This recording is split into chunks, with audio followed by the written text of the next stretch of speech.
sebelum saya menyampaikan firman, kita akan saksikan terlebih dulu kesaksian berikut.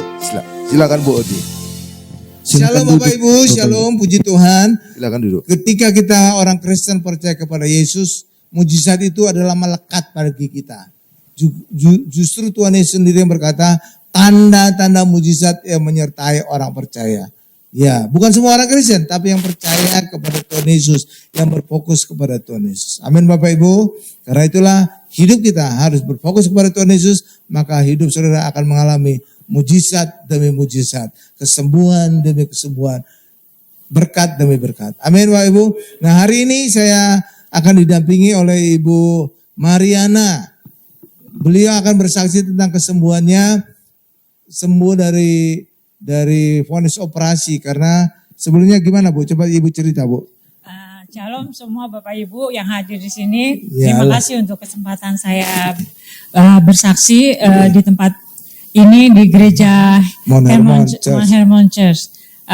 Pada waktu pas awal puasa saya mengalami kecelakaan. Tahun 2024. Saya mengalami kecelakaan ditabrak Gojek habis pulang dari Gojek, Bapak Ibu. pasar gitu. Ya. Mungkin kejadian ini juga membuat saya feedback gitu loh. Apa sih kenapa gitu ya, kan saya ibaratnya itu dulu saya guru sekolah minggu. Vakum ya kan, sekarang vakum. Tapi di situ saya juga diingatkan untuk lebih dekat kepada Tuhan.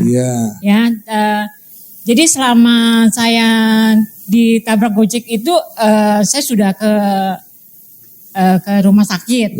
Divonis tuh harus di-pen atau enggak dioperasi. 2 hari kemudian. Jadi harus operasi. Terus jujur saya takut tuh kalau dioperasi. Jadi akhirnya saya kebetulan saya kenal sama Ibu Gembala, minta didoakan. Ibu Karlina.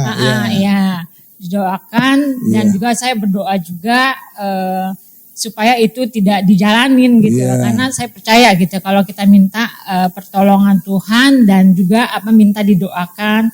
Dan kemudian saya dikunjungin sama Pak Gembala, sama teman-teman, Pak Karel, Dan itu kemudian saya dibaptis ulang, dan saya dikasih minyak urapan. Jadi setiap malam, setiap saya kompres gitu, saya pasti pakai minyak urapan itu. Sambil berdoa. Dan mungkin juga Tuhan menegur saya dengan kejadian itu supaya saya lebih dekat dan lebih rajin mendengarkan khotbah-khotbah gitu ya. Karena sejak itu saya juga mulai rajin mendengarkan di YouTube ya.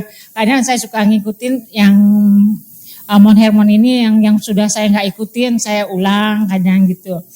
Walaupun sudah basi ya. Gak apa-apa, firman itu gak basi. Seperti juga Alkitab walaupun udah 2000 tahun gak pernah basi. Tetap relevan untuk kita sekarang. Karena apa? Firman Tuhan itu abadi. Terus Bu. Dan kemudian singkat cerita ya sampai 4, saya gak diapa-apain tuh. Tapi saya tetap ke dokter. Untuk cek ya, kontrol ya kondisinya. Dan sempat di CT scan, sempat juga selalu masuk ke pokoknya setiap saya check up setiap sebulan sekali itu sampai 4 kali kalau nggak salah konseling sama ortopedi. Itu justru saya nggak mengalami yang namanya harus pen atau harus dioperasi. Itu mujizatnya Bapak Ibu. Jadi semula divonis di pen atau dioperasi, ternyata setelah dibaptis, diurapi, perjamuan kudus, ternyata hari demi hari semakin kondisi Ibu Mariana semakin baik. Bebas operasi dan sekarang sudah bisa berjalan normal. Bukan hanya itu Bapak Ibu. Selain kesembuhan ilahi, kakinya tidak jadi dioperasi, tidak jadi dipen, juga sekarang Ibu Mariana dapat pekerjaan baru. Dapat pekerjaan. Jadi berkat Tuhan itu selalu komplit. All in, semua kebutuhan kita dijawab Tuhan. Amin Bapak Ibu. Itulah sebabnya selalu andalkan Tuhan. Ibu Mariana tadi juga berkata sebelumnya guru sekolah minggu, tapi tiba-tiba hilang. Anak yang hilang Bapak Ibu. Nah itu dalam kisah seperti orang yang turun dari Yerusalem, Bait Allah, turun ke Yeriko, dia dirampok di tengah jalan. Hal yang terjadi, ini terjadi pada Ibu Mariana. Dia turun dari bait Allah, turun dari gereja, meninggalkan gereja, akhirnya mengalami masalah ditabrak Gojek, motor Gojek, sehingga mengalami ya tadi vonis operasi, vonis dipen. Tapi puji Tuhan, setelah kembali kepada Tuhan, sekarang Ibu Mariana sudah bebas dari operasi dan juga dapat pekerjaan. Dan sekarang semakin rindu selalu mendengarkan firman Tuhan. Amin. Jadi saudara lihat, ending dari masalahnya adalah Tuhan ingin selalu memanggil kita kembali untuk selalu dalam hadiratnya. Amin Bapak Ibu. Tuhan Yesus memberkati. Amin. Kalau ada kesaksian juga silakan bersaksi agar itu juga bisa membangkitkan iman kita. Amin. Ya, Tuhan memberkati. Shalom. Iya. Mari kita tundukkan kepala kita berdoa untuk masuk kepada firman Tuhan. Terima kasih Tuhan Yesus, kami telah menyaksikan kesaksian mujizat, kesembuhan, bebas operasi dari Ibu Mariana. Kami juga percaya apapun penyakit kami pasti kami disembuhkan. Pak Tommy juga yang merasa tidak enak badan juga dipulihkan. Karena kami percaya dalam hadirat Tuhan oleh bilur-bilur Yesus kami disembuhkan. Terima kasih Tuhan Yesus. Sebentar kami akan mau duduk diam di dekat kaki-Mu Tuhan untuk mendengarkan firman-Mu. Urapi saya, urapi setiap kami yang hadir. Sehingga firman ini bisa kami mengerti dan membuat kami semakin mengenali Yesus di dalam kehidupan kami. Mengenali Yesus, berfokus kepada Yesus. Disitulah awal pengharapan, itulah awal dari iman. Dan ada iman, itulah awal dari mujizat. Dan ketika kita dalam Yesus, kemenangan pasti kita alami. Apapun masalah kita hadapi, nama Yesus ada di atas segala masalah kita. Pasti kita keluar sebagai pemenang. Terima kasih Tuhan, berfirmanlah bagi kami. Dalam nama Yesus kami siap mendengarkan firman-Mu. Haleluya, sama-sama kita berkata, amin. Saya sapa dulu Bapak Ibu semua. Shalom Bapak Ibu, shalom, puji Tuhan. Puji Tuhan, saya senang berjumpa dengan Bapak Ibu. Ya khususnya hari ini, saya percaya juga Bapak Ibu akan senang berjumpa saya. Kenapa hari ini saya cukup senang? Karena tadi siang, ya bisa pagi atau siang lah gitu. Siang lah, jam 12-an. Ya saya ditakbiskan resmi sebagai gembala sidang Mount Hermon Church di bawah naungan Sinode Gereja Jemaat Kristus Indonesia. Amin Bapak Ibu ya. Iya. Tapi saya nggak ngundang jemaat, hanya beberapa pekerja juga. Kenapa? Karena sinode itu saya pikir nggak ada hubungannya sama jemaat. Emangnya jemaat terlalu peduli terhadap sinode? Enggak kan? Jemaat kan pasti peduli siapa gembalanya, siapa pendetanya, gereja apa. Udah cukup. Udah kan Bapak Ibu ya? Di gereja itu saya diberkati, di gereja itu saya sembuhkan. Udah cukup. Nggak perlu ini di bawah sinode apa. SK-nya nomor berapa? Wah nggak ada itu urusan. Itulah sebabnya ya saya nggak ngundang jemaat ya Bapak Ibu ya. Harap maklum aja lah. Ya puji Tuhan ya Bapak Ibu. Hari ini seperti biasa bergantian Minggu Ganjil, Minggu Genap. Minggu Ganjil itu adalah KKR kesembuhan ilahi dan bebas resesi. Minggu Genap kita pujian dan penyembahan, praise and worship. Nah selalu ciri dari KKR kesembuhan ilahi dan bebas resesi selalu ada kesaksian di awal. Baik itu kesaksian langsung live ataupun rekaman. Nah, sekarang ini rekaman. Karena beliau itu sedang kerja jadi nggak mungkin hadir sekarang. Ya Ibu Mariana itu kerja. Ya satu kantor lah sama Ibu Karlina. Ya Bapak Ibu ya. Kenal Bapak Ibu Ibu Karlina? Saya rasanya pernah dengar itu nama. Ya Bapak Ibu ya, satu kantor beliau, ya puji Tuhan lah. Ya jadi Ibu Mariana itu luar biasa, dia sebelumnya saya baru tahu juga, Ibu Karina juga baru tahu, dia sebelumnya guru sekolah minggu rupanya. Ternyata dia keluar dari guru sekolah minggu dan itulah menjadi gambaran ada orang yang turun meninggalkan Yerusalem dan itu gambaran di situ ada bait Allah di Yerusalem. Dia turun meninggalkan bait Allah di tengah jalan ketika dia menuju Yeriko. Dia dirampok orang. Itu ada kisah perumpamaan Tuhan Yesus. Dan hasilnya dia digebuki setengah mati dan hartanya dirampok. Itulah yang terjadi ketika orang meninggalkan Tuhan Yesus. Mereka akan mengalami penyakit. Iya Bapak Ibu. Tadi dipukuli setengah mati itu yang dirampok. Yang kedua, harta bendanya juga hilang. Itulah yang terjadi ketika orang meninggalkan Tuhan Yesus. Kenapa bisa terjadi demikian Pak? Karena selama kita di dalam Yesus, proteksi perlindungan Tuhan memastikan kita bebas mara bahaya celaka. Tapi ketika kita menolak Yesus, maka pagar Yesus juga terangkat dari hidup kita. Di saat itulah setan akan menghajar kita. Dan hajaran setan itu bisa membuat orang setengah mati atau mati sekalian. Iya Bapak Ibu, itulah sebabnya jangan ya ninggalkan ya Tuhan Yesus, menolak Tuhan Yesus. Karena itu menjadi jaminan hidup kita, selamat. Jaminan hidup kita juga tidak mengalami bahaya celaka. Karena salah satu golongan yang sangat dibenci oleh iblis adalah orang Kristen. Selain dari juga orang Yahudi. Kenapa? Karena orang Yahudi itu Tuhan Yesus lahir sebagai orang Yahudi. Makanya setan bete sama Tuhan, orang bangsa Yahudi Bapak Ibu. Yang kedua, yang iblis benci adalah orang Kristen. Kenapa orang Kristen? Karena orang Kristen itu yang percaya Yesus dan menyebarkan berita Yesus ke seluruh dunia. Ya jelas saja setan benci. Ya kan Bapak Ibu?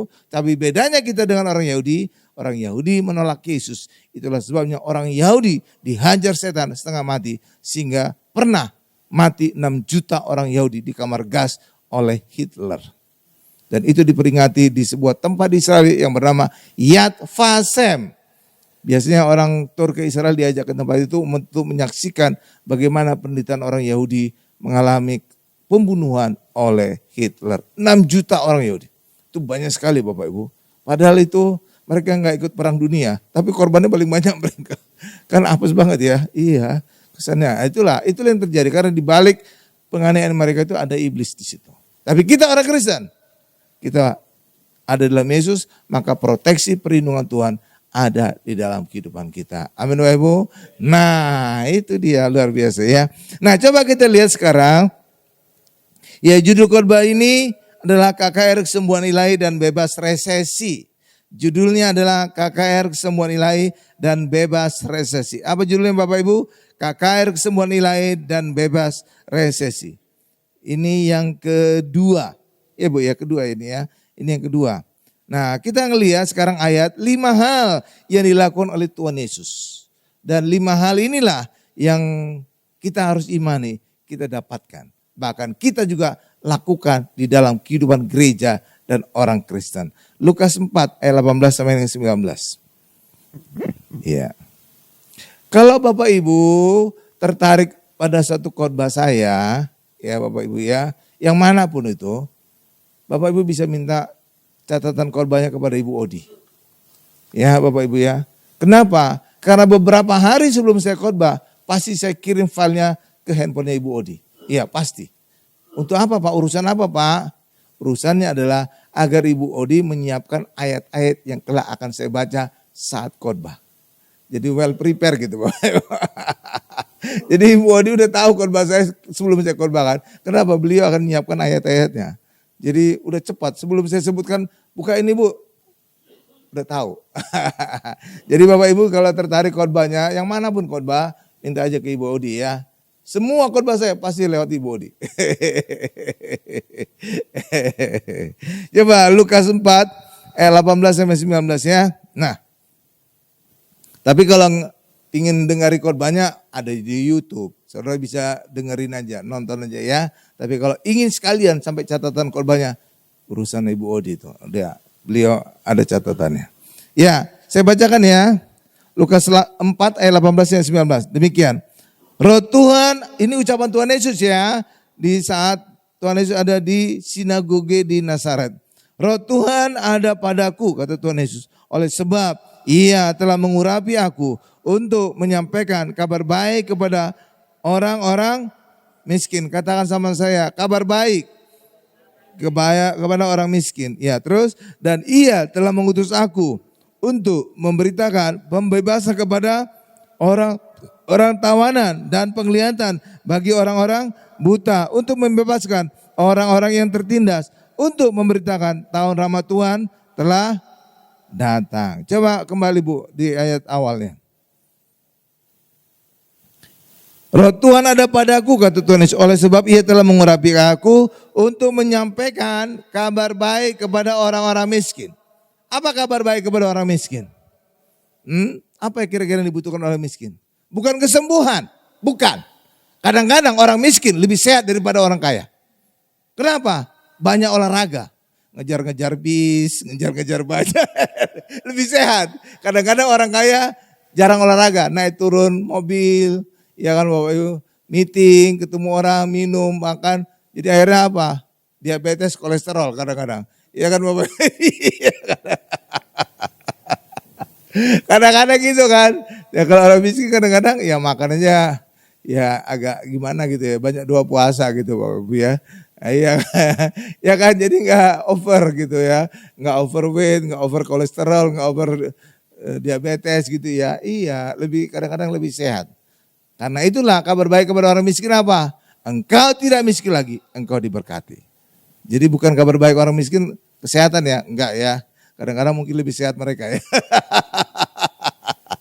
Lah iya dong, iya kan? Emangnya ada orang kaya ngejar-ngejar bis? Enggak kan?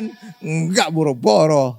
Ya Bapak Ibu ya, iya kan? Kadang-kadang ya banyak orang miskin juga naik public transport. Apalagi sekarang ada MRT, kan turun naik tangga itu kan. Itu olahraga itu. Iya olahraga, makanya coba saudara lihat orang Singapura, orang Hong Kong, orang Jepang, itu banyak public transport, MRT. Makanya langsing-langsing, jarang mereka tuh gendut-gendut. Ya kan, iya jarang, bener jarang. Langsing-langsing kan, iya banyak olahraga. Saudara tahu, olahraga yang paling baik dan paling banyak menghabiskan kalori, tahu saudara apa? Jalan kaki. Kenapa? Setengah badan kita itu kaki. Coba saudara lihat. Setengah badan kita kan kaki kan. Jadi otot paling besar itu kaki. Jadi ketika otot kaki bekerja, kalori paling banyak telah dikeluarkan. Kan? Iya bukan tangan. Tangan kan nggak terlalu segede kaki kan. Iya kan enggak kan. Kaki kan paling setengah badan kita kaki kan. Jadi ototnya paling besar di kaki. Jadi ketika kaki bekerja, kalori yang dikeluarkan itu lebih besar dari semua otot yang lain. Iya Bapak Ibu kan. Makanya ketika orang olahraga jalan itu relatif lebih langsing-langsing. Orang Singapura, soalnya jalannya cepet banget kan. Kalau saudara-saudara udah ketabrak-tabrak. Langsing-langsing. Amin Bapak Ibu ya. Iya, jadi itu ya. Jadi banyak kali orang-orang gitu ya justru lebih sehat ya. Ya Bapak Ibu ya. Iya lebih sehat. Banyak jalan, banyak apa ya, sehat kan. Iya, betul Bapak Ibu. Haleluya. Ya, sebenarnya. Ya, tadi ya kembali ke laptop, kembali ke ayat. Jadi kabar baik kepada orang miskin ya, itu pertama. Artinya apa? Pertama tindakan Yesus memberkati kita. Yang kekurangan diberkati. Amin. Tuh, jadi berkat dari Tuhan itu adalah berkat. Ya, tujuan Yesus adalah memberkati umatnya. Terus ayat 19. Untuk memberitakan pembebasan kepada orang-orang tawanan. Nah tawanan itu apa? Tawanan dosa, tawanan setan. Jadi Tuhan Yesus membebaskan kita dari ikatan setan, perhambaan dosa. Itu kedua tujuan Yesus. Amin. Ya, kedua kelepasan. Yang ketiga, dan penglihatan bagi orang-orang buta, jadi kesembuhan. Jadi Tuhan juga menjanjikan kesembuhan ilahi bagi kita. Dan itu dialami juga tadi oleh Ibu Mariana. Amin Bapak Ibu. Iya, jadi kesembuhan itu, berkat itu bukan ciri suatu gereja, tapi sebenarnya ciri orang Kristen. Ketika kita berfokus kepada Yesus. Dan jadi semuanya itu akan mengejar kita. Kesembuhan mengejar kita, berkat juga mengejar kita. Jadi kejar saja Yesus, maka semuanya akan mengejar kita. Kenapa? Karena di dalam Yesus ada semuanya. Saudara ngejar apa? Pikir apa? Keselamatan di dalam Yesus ada.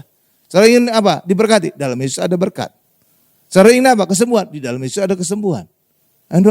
Saudara ingin apa? Kelepasan. Di dalam Yesus juga ada kelepasan. Jadi dapat Yesus, dapat semua. Makanya kejar saja Yesus, semua itu akan mengejar kita. Karena di dalam Yesus ada semuanya. Amin. Luar biasa kan? Iya, jadi gereja itu tidak berfokus kepada mujizat. Tidak. Berfokus kepada Yesus. Dan ketika kita berfokus kepada Yesus, semuanya kita dapat. Tuh, luar biasa kan? Iya, makanya di gereja ini saya selalu korbankan Yesus. Dan terjadi mujizat. Pak Joni diberkati usaha pekerjaannya. Ibu Mariana diberkati, sembuh dari operasi. Bahkan dia dapat pekerjaan. Sebelumnya dia dikeluarkan kerja, nggak tahu gimana, terus akhirnya masuk lagi. Udah. Iya Bapak Ibu, demikian juga kuasa gelap. Iya, apalagi saya waktu masih di gereja lama. Amin Bapak Ibu ya. Iya luar biasa. Iya luar biasa. Karena itulah saya percaya juga gereja Mahakarya ini akan banyak nanti mujizat. Banyak mujizat. Iya Bapak Ibu. Luar biasa ya. Iya. Iya, luar biasa. Lanjut. Jadi bukan hanya berkat ya, kesembuhan juga, bukan hanya juga bebas dari ikatan tawanan setan. Terus lanjutkan lagi. Penglihatan bagi orang-orang buta untuk membebaskan orang-orang yang tertindas. Untuk memberitakan tahu rahmat Tuhan telah datang. Tertindas ini apa? Tertindas hukum Taurat.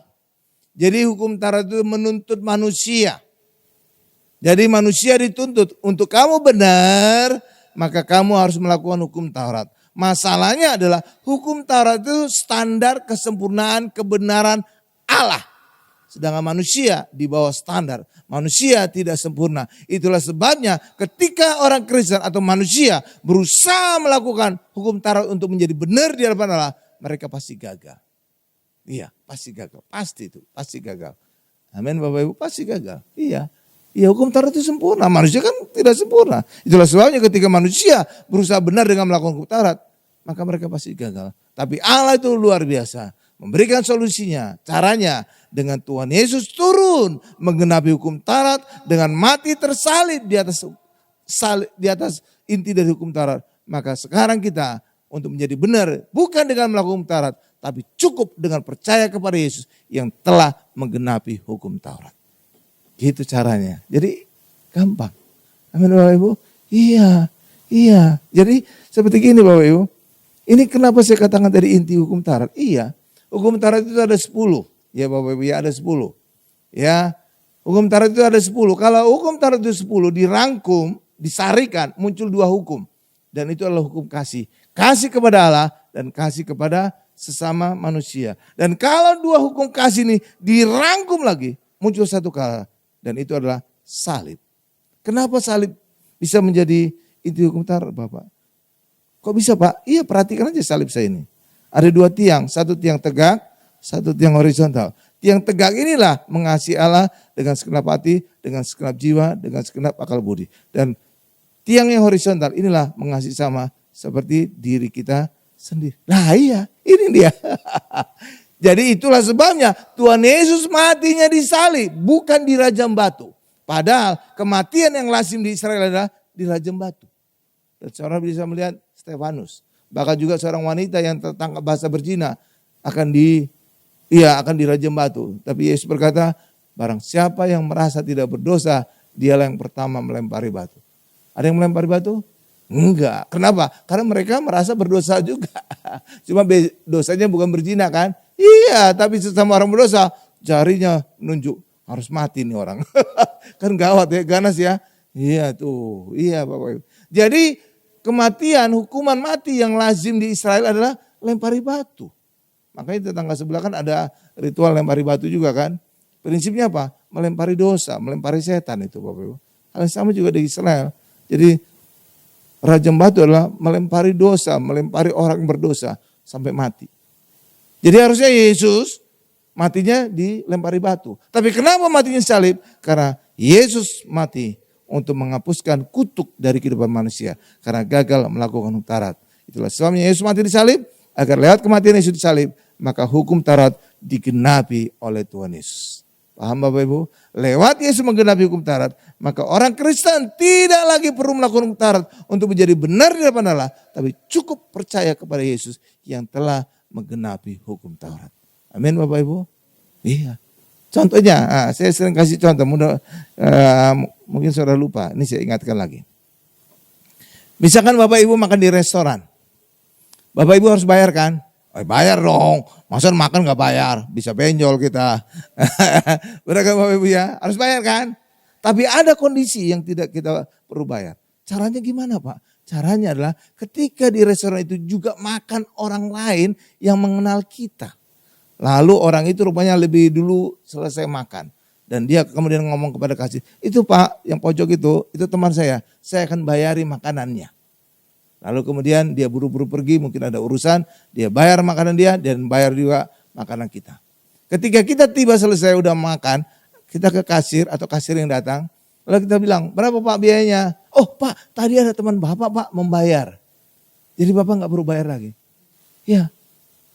Ada 2 sikap yang harus saudara lakukan. 1, percaya bahwa teman saudara ada yang membayar saudara. Yang kedua, saudara tidak percaya, saudara harus membayar sendiri. Benar Bapak Ibu ya? Benar kan Bapak Ibu ya? Kalau saudara percaya bahwa ada orang yang membayari saudara, saudara perlu membayar lagi enggak? Enggak. Bilang aja, oh terima kasih ya, oke saya pulang, saya pergi. No problem. Tapi ketika saudara tidak percaya, oh jarang-jarang ada orang baik hati menraktir saya makan. Ah jangan-jangan ini jebakan Batman, saya bayar aja lah. Jadi ketika saudara tidak percaya, saudara harus membayar sendiri makanan saudara. Hal yang sama juga dengan kerohanian. Ketika Yesus telah membayar dosa kita, bagian saudara ada dua. Satu, percaya kepada Yesus. Yang kedua, saudara tidak percaya kepada Yesus. Ketika kita percaya kepada Yesus, kita tidak perlu lagi membayar dosa kita. Tapi bagi orang di luar sana yang tidak percaya Yesus, mereka harus membayar dengan perbuatan mereka. Lihat itu perbandingannya. Jadi orang Kristen itu orang pintar ya. Tahu yang enak. Ya percaya Yesus, beres semua. Gitu loh Bapak Ibu. Keren kan? Lah iya. Jadi Tuhan itu udah memprogramkan hal yang gampang, yang luar biasa, anugerahnya luar biasa. Bagian kita hari ini percaya bahwa Yesus telah menggenapi hukum Taurat, bahwa Yesus telah membayar lunas semuanya. Maka bagian kita cukup percaya. Amin. Tapi orang yang tidak percaya, ya udah harus membayar sendiri dengan perbuatannya. Amin. Tapi orang Kristen tidak, cukup percaya. Kita langsung dibenarkan oleh Allah. Amin. Berikan dulu kemuliaan bagi Tuhan Yesus Bapak Ibu. Luar biasa kan? Iya, jadi kelihatan saudara pintar ya. Tahu yang enak ya? Iya kan, kayak di restoran itulah. Enak ditraktir kan? Saya cerita enggak ya ke Ibu Lydia? Ada cerita kalau tadi lucu. Gak usah ya, gak usah Ibu Lydia, gak usah ya. Nah, nantilah private aja ke Ibu Lydia. Dan Pak Joni. Ada lucu. Pasti Ibu Lydia dengar itu ngakak nanti pasti. Ibu Odi aja ngakak. Gak usah Ibu Odi ya. Ya oke Bu Odi. Daripada benjol dari Ibu Odi. Jadi gitu ya Bapak Ibu ya.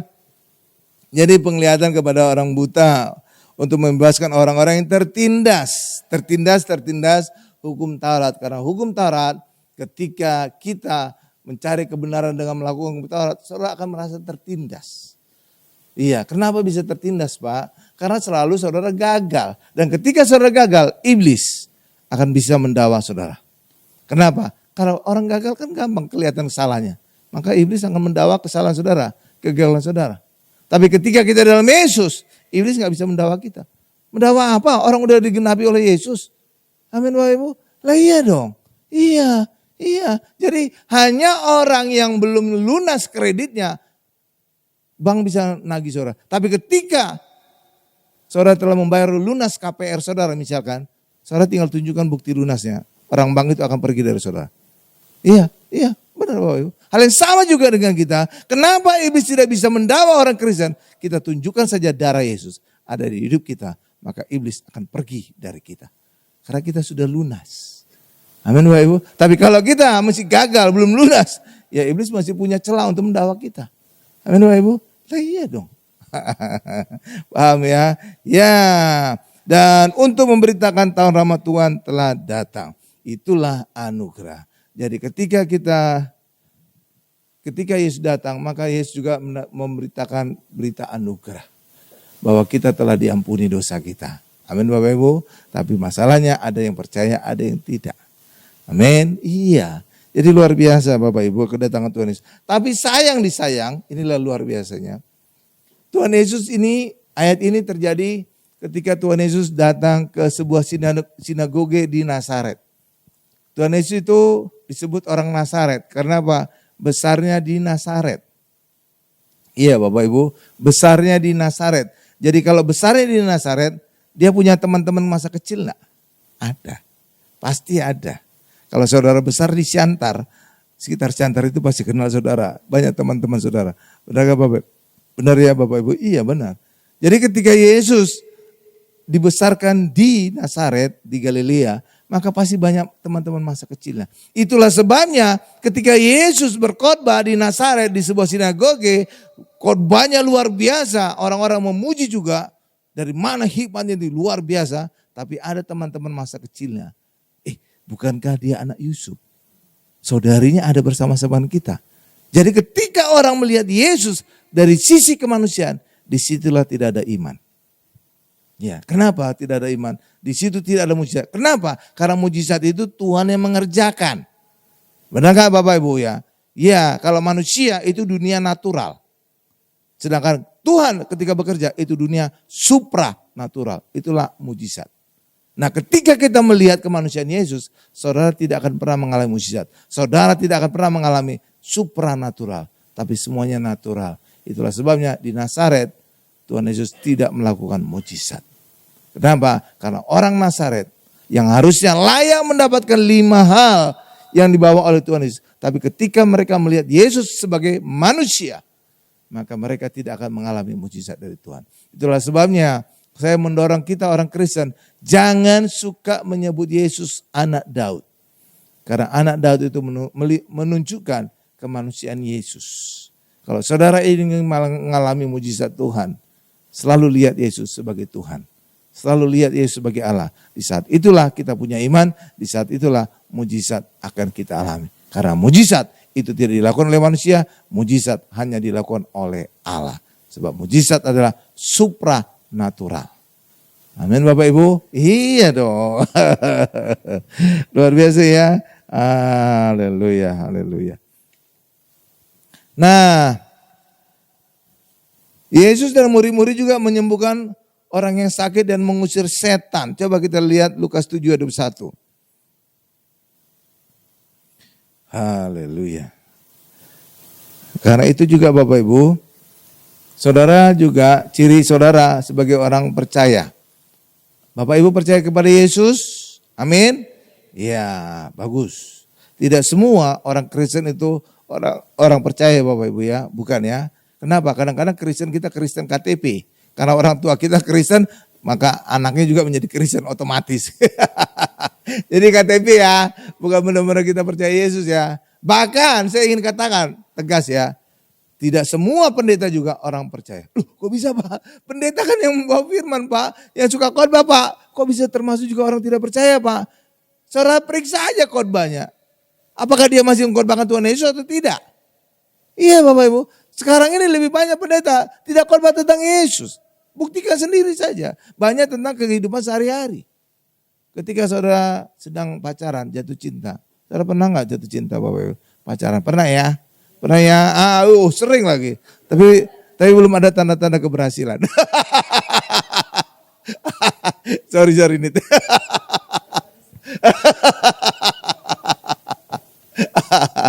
Amin.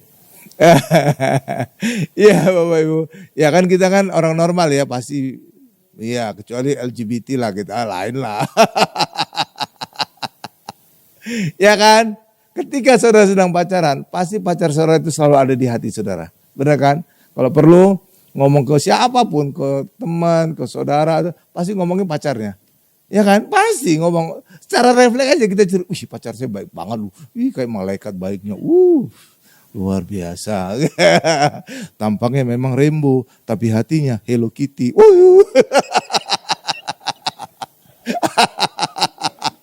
Amin ya. Bisa aja gitu ya. Iya kan? Saudara cerita kan? Iya kan? Jadi ketika pacar saudara ada di hati saudara, saudara akan kayaknya refleks aja cerita tentang dia ke semua orang yang saudara jumpai. Tapi ketika saudara putus dengan pacar saudara, saya yakin tidak pernah menceritakan tentang dia lagi. Bapak Ibu ya, sakitnya di sini. Iya kan Bapak Ibu ya, iya kan? Hal yang sama juga dengan Tuhan. Ketika Tuhan saudara kasihi, maka ada di hati saudara. Dan saudara akan cerita di khotbah saudara tentang Tuhan Yesus. Tapi ketika tidak ada lagi Yesus di hati saudara, saudara tidak akan pernah bercerita lagi, berkhotbah lagi tentang Tuhan Yesus. Itulah sebabnya pendeta yang tidak lagi mengkhotbahkan Tuhan Yesus, saya agak ragu apakah dia termasuk orang percaya atau tidak. Kenapa? Karena apa yang di hatinya itulah yang akan keluar di khotbahnya. Jadi kalau dia tidak mengeluarkan tentang Yesus, berarti di hatinya tidak ada lagi Yesus. Kan Yesus sendiri kan berkata kan, apa yang di hatimu akan keluar. Ya kan Bapak Ibu ya? Lah iya. Jadi ketika dia tidak lagi pernah mengkhotbahkan Yesus, berarti tidak ada lagi Yesus di hatinya. Duh, gawat itu.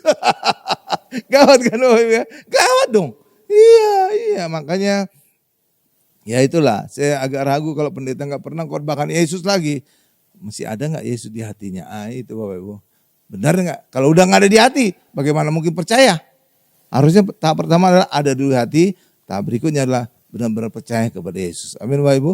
Lah iya dong. Jadi makanya saya bilang tadi, belum tentu pendeta itu juga termasuk orang percaya. Lihat saja khotbah-khotbahnya. Gitu Bapak Ibu. Oke ya. Ya, coba Lukas 7:21. Pada saat itu Yesus menyembuhkan banyak orang dari segala penyakit dan penderitaan dan dari roh-roh jahat, dan ia mengaruniakan penglihatan kepada banyak orang buta. Tuh, luar biasa ya. Luar biasa Bapak Ibu ya. Iya. Jadi luar biasa. Bahkan juga murid-murid juga menyembuhkan orang sakit dan mengusir setan loh Bapak Ibu. Iya. Coba Markus 6 ayat 7 dan 13. Haleluya. Markus 6 ayat 7 dan 13. Iya, Yesus memanggil ke-12 murid itu dan mengutus mereka berdua-dua. Ia memberi mereka kuasa atas roh-roh jahat. Ayat 13. Nih, lihat penggunaan minyak urapan nih Bapak Ibu. Dan mereka mengusir banyak setan dan mengoleskan banyak orang sakit dengan minyak dan menyembuhkan mereka. Saudara itu, olesan minyak itu bisa mengusir banyak setan. Itu lihat ayat tadi, banyak loh, bukan 1 2 ya Bapak Ibu ya. Banyak setan. Dan itu kita sudah buktikan kan? Iya Pak Joni sudah membuktikan. Lantai 19 landmark juga clear jadinya kan? Clean jadinya. Iya, jadi udah disewa kan? Sebelumnya kan kayak ada kuasa gelap. Jangan-jangan ketika orang masuk ngelihat kursinya bergeser sendiri. Enggak ada orang kok kursinya bergeser. Mejanya kok bergeser. Orang jadi ngiri-ngiri sedap. Tapi setelah diurapi puji Tuhan. Amin Bapak Ibu ya. Iya, nah, luar biasa. Iya, karena itulah kita percaya bahwa lihat minyak kita bisa ngurapi, bisa mengusir kuasa gelap. Iya, iya, iya. Demikian juga Ratu Plaza juga kan. Iya kan diurapi, udah mulai bangkit lagi. Amin Bapak Ibu. Iya, iya, iya, ya puji Tuhan. Tapi kemarin Ibu Lena, ya Pak penglihatan katanya di atrium situ yang bentuk bintang itu ada sesuatu di situ. Tapi kemarin udah saya sama Ibu Lydia sama Ibu Seri udah perjamuan kudus di situ. Itu udah mantap itu Bapak Ibu. Jadi ketika kita perjamuan kudus dan mengurapi minyak, apapun kuasa gelap di tempat itu akan pergi. Amin Bapak Ibu, percaya saudara, percaya. Pergi, nggak kuat mereka di situ lagi. Iya. Jadi kalau ada rumah hantu juga di Pondok Indah gitu ya, katanya ada setannya, mungkin ada penghuninya mati, nggak wajar gitu Bapak Ibu ya. Ya, pasti harganya miring itu, pasti. Kan orang ngeri-ngeri kan pada saat ngelihat tiba-tiba ada sesuatu yang aneh di situ kan. Terdengar suara orang lagi mandi tapi nggak ada orang mandi. Rumah kosong gimana bisa orang mandi? Ya kan, ya kan bisa kan? Iya, tiba-tiba kan orang jadi ngeri-ngeri beli rumah itu kan. Nah itu kesempatan saudara kalau saudara punya uang. Beli aja pasti harganya miring. Saudara akan dapatkan rumah Pondok Indah harga Bekasi. Luar.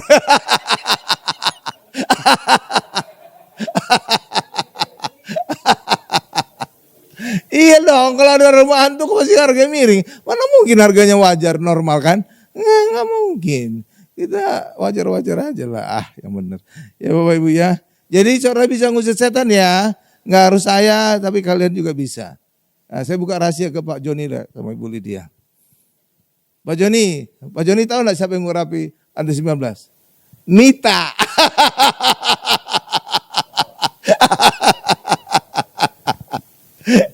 Itu landmark itu. Amin Bapak Ibu ya. Iya, jadi udah bersih dari kuasa-kuasa gitu. Iya, dan sekarang udah disewakan. Luar biasa kan? Iya. Saya sengaja gitu nih, tenang aja nih. Iya. Saya kalau ada kesempatan saya promosikan orang-orangnya. Tenang nih, tenang. Namamu akan selalu diingat. Ya, haleluya. Haleluya Bapak Ibu ya. Ya, puji Tuhan. Jadi kita bisa mengusir setan ya. Saudara jangan takut setan ya. Ya, saudara urapin aja. Kalau saudara merasa kayak sesuatu tempat itu angker, urapi aja diri saudara. Saya diurapi penuh kemuliaan Allah, setan tidak berani ganggu kita. Benar. Yakin. Tapi, ada tapinya. Jangan saudara nyimpan jimat di tubuh saudara. Ya bisa di tali pinggang atau di dompet atau apa. Itu jangan. Kalau saudara juga nyimpan jimat, setan nggak takut. Itu barang saya tuh di itu. Iya dong. Saudara, kamu mengusir saya, barang saya juga ada di badan kamu. Gimana? Nah, ya jangan ya. Pokoknya kita juga harus bersih. Saudara, maka setan akan lari daripada kita. Amin. Iya, jangan nyimpan itulah. Ya, nanti setan diusir malah diketawain saudara. Barang saya juga ada di kamu.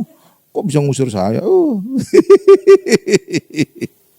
Amin Bapak Ibu. Jadi pakai minyak urapan dan perjamuan kudus itu mantap punya. Amin. Bersihlah. Dan saya sarankan juga kalau ada rumah baru, saudara harus ngurapi dan perjamuan kudus di rumah itu. Kenapa? Karena kadang-kadang saat pembangunan ada aja tukang itu minta kayak nanam kepala kambing atau kebo di rumah itu dia di lantai, atau juga tandan pisang digantung di langit-langit. Iya, itu kayak tradisi tukang-tukang gitu Bapak Ibu. Ya makanya untuk menetralisir, kita kan nggak tahu gimana saat pembangunan satu rumah kan. Ya udah perjamuan kudus saja urapi, udah bersih tuh. Ya, amin Bapak Ibu ya. Iya, kadang-kadang tukang itu kayak maksakan gitu. Kita kadang-kadang kepepet ya. Kalau nggak nanti rumah saya terbengkalai lagi. Ya kan Bapak Ibu ya. Kadang-kadang kita kompromi juga. Ya oke lah. Saudara ada jalan keluar ya. Urapi saja sebelum saudara tempati. Ya kita tutup dengan satu ayat terakhir. Pendeta juga bisa menyembuhkan orang sakit dengan minyak urapan. Yakobus 5 ayat 14. Nah inilah jadi menjadi dasar. Saya juga suka memanggil jemaat untuk altar call. Inilah ayat dasarnya. Yakobus 5 ayat 14. Ini saya bacakan ya. Kalau ada seorang di antara kamu yang sakit, baiklah ia memanggil para panatua jemaat atau sekarang pendeta, supaya mereka mendoakan dia serta mengolesnya dengan minyak dalam nama Tuhan. Nah kan, mengolesnya dengan minyak kan? Jadi minyak itu. Jadi bukan air ya. Aduh kemarin saya pendeta ada bilang pakai air. Saya pengen menegur, ya gimana ya, banyak orang gak ada kesempatan sendiri. Saya gak pingin negor di depan banyak orang, gak enak ya. Amin Bapak Ibu ya. Ternyata lupa saya nyampein. Jadi dia katanya doakan orang sakit pakai air. Nggak ada ayatnya pakai air. Amin Bapak Ibu ya. Iya, Alkitab. Kita harus dasarnya Alkitab. Dasarnya Alkitab adalah mengatakan bahwa orang sakit didoakan menggunakan, dioleskan dengan minyak. Iya ada ayatnya kan, itu Yakobus. Bapak Ibu ya. Iya dengan minyak. Bukan dengan air. Ya udahlah. Ya pokoknya kalau saya ingat saya tegur itu pendeta. Tapi saya nggak pengen negur lagi banyak orang. Saya biasanya ya jagalah. Oke Bapak Ibu ya. Iya saya negur. Tapi kalau muji orang itu boleh di depan banyak orang. Amin. Tapi negur jangan.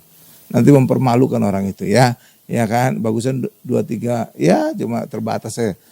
4 mata kalau perlu ya. Ya. Jadi gitu Bapak Ibu ya. Makanya di gereja ini Mount Hermon Church ada altar call. Kenapa? Saat altar call itulah orang-orang sakit, orang bermasalah bisa kita doakan dan kita oleskan dengan minyak. Jadi harus dengan minyak karena itulah yang sesuai dengan Alkitab. Ya, amin Bapak Ibu ya. Jangan pakai air. Kalau air itu dukun juga pakai air kan. Bru gitu disemprot-semprot ke Bapak Ibu ya. Iya kadang-kadang kita kagetan gitu misalkan. Tapi saya nggak pernah kagetan, bukan karena airnya, baunya.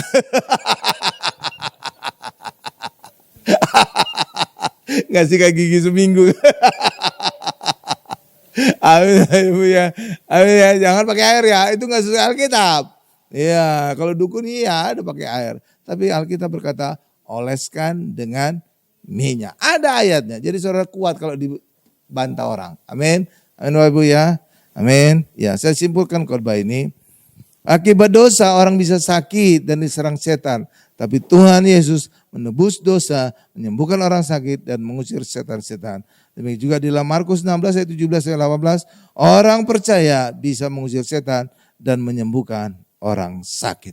Amin Bapak Ibu. Kita tundukkan kepala kita.